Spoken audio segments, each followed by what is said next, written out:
certi poeti dicono le cose, costruiscono il verso. Lo intuisci anche dal colore della voce, da come porgono la parola. Ti chiedo poi come sia andata la mia lettura.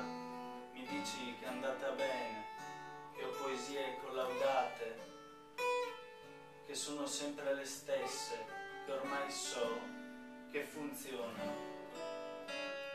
Poi guardi su il pezzo di cielo fra i due tetti, oppure verso l'orizzonte nascosto dal verde delle montagne. Mi pare di sentire il rumore dei tuoi pensieri, di distinguerli fra mille.